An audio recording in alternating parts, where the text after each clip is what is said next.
Assalamualaikum warahmatullahi wabarakatuh. Halo Sobat Gerobakan Gokil semuanya, sehat ya untuk hari ini ya. Rocky Gerung tak henti-hentinya terus menghina, terus menyalahkan Pak Jokowi dalam situasi saat ini.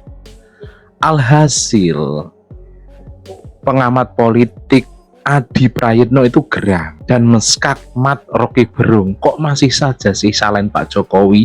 Ini kan era Pak Prabowo. Pun begitu dengan Ade Armando. Selain itu juga ada barisan sakit hati seperti Said Didu CS. Ini ya seperti biasa ingin adili Jokowi. Namun Pak Prabowo malah berterima kasih atas kinerja-kinerja Pak Jokowi terdahulu.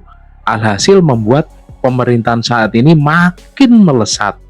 Nah, tanpa berlama-lama lagi, berikut adalah video lengkapnya. Jokowi membuat demokrasi buruk, itu dasarnya. Jokowi membuat sistem kerajaan. Jokowi membuat Indonesia itu kembali pada otoritarianisme. Siapa? Saya nggak pernah baca itu. Nah, siapa yang bilang begitu dalam sebuah artikel jurnal ilmiah? Kalau pernyataan-pernyataan, You Google deh, you Google sih. saya nggak percaya Anda. Oke, saya tahu. Kenapa you nggak percaya? Karena you fanatik pada kedunguan Jokowi. Oke, baik. Anda fanatik, Anda benci Jokowi. Saya tidak benci. Anda benci Jokowi. Jokowi tidak pernah saya benci.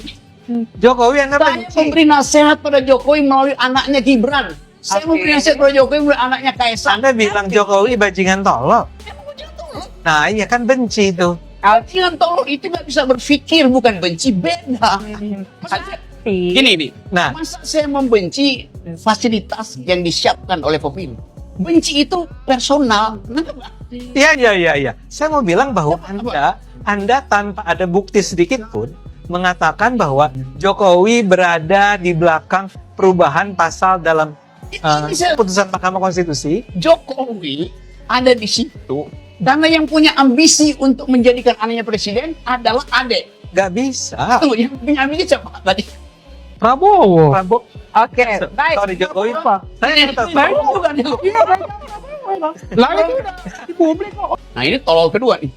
Loh, kalau Anda nggak itu tolong. Iya. Lalu siapa yang mau kita kambing hitamkan? Instabilitas politik, tukang rongrongnya udah nggak ada, tukang ganggunya sudah ada, tukang ngoceh-ngocehnya sudah tidak ada. Jadi fokus kita ke depan adalah bagaimana menagih bagaimana janji politik Prabowo Subianto dan Gibran Raka Buming Raka. Saya setuju sebenarnya dengan pernyataan Pak Jokowi. Yang dikritik ke depan itu bukan Jokowi lagi, Pak. Bahwa Jokowi meninggalkan sesuatu yang buruk misalnya di akhir kekuasaan politik ya.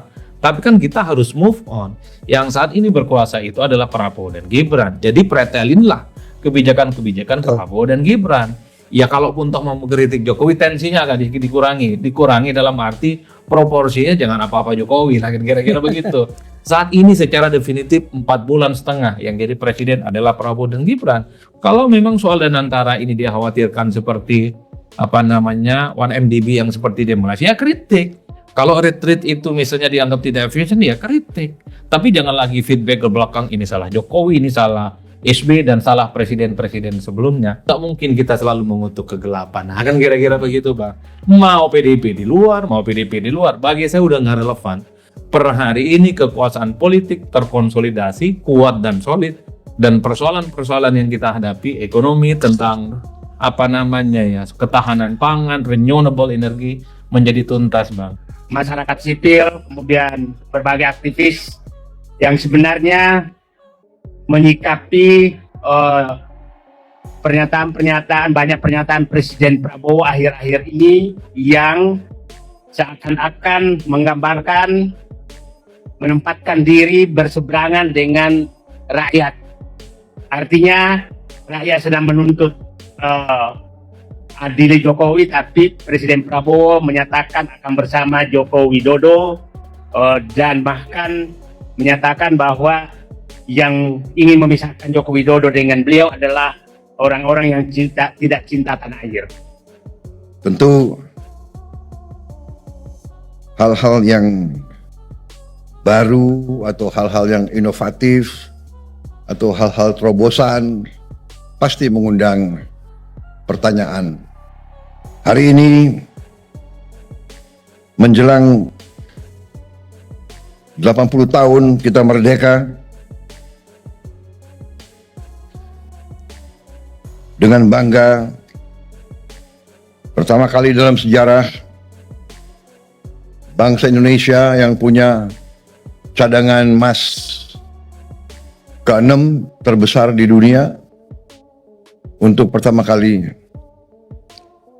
akan memiliki bank emas.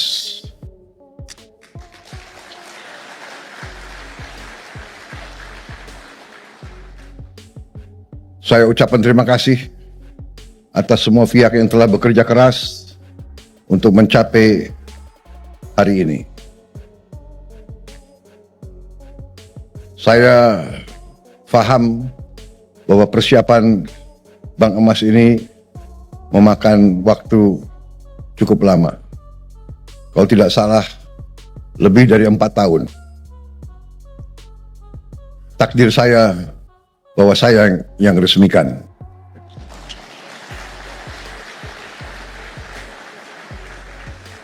Sekali lagi, saya harus ucapkan terima kasih Pak Jokowi. Seharusnya tolong Seskap ya, kalau ada program yang jasanya pemerintah sebelumnya banyak, presiden sebelumnya harus dihadirkan juga.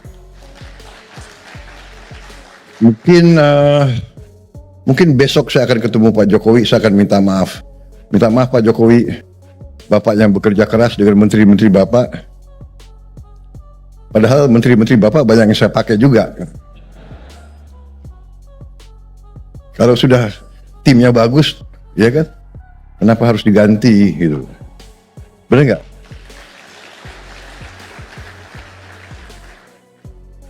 Manajer boleh diganti. Kalau timnya, pemainnya masih bagus, ya dipakai terus. Asal kuat gitu. Kan begitu. Ya. Kalau nggak kuat ya boleh mundur. Ya. Tapi kayaknya masih kuat nih, ya kan? Manajer boleh ganti. Kalau pemainnya masih baik, kita pakai terus. Ya. Untuk kemenangan bangsa Indonesia.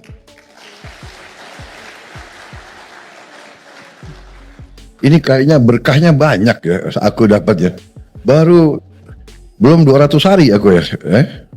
Tapi kok peresmiannya banyak yang bagus-bagus ini. Terima kasih para menteri dan mereka yang bekerja, Dirut, BUMN. Sebetulnya kalau kita lihat ya, Danantara itu sebetulnya itu ya sedikit branding ya, brandingnya agak keren. Padahal ya BUMN ya itu ya kan.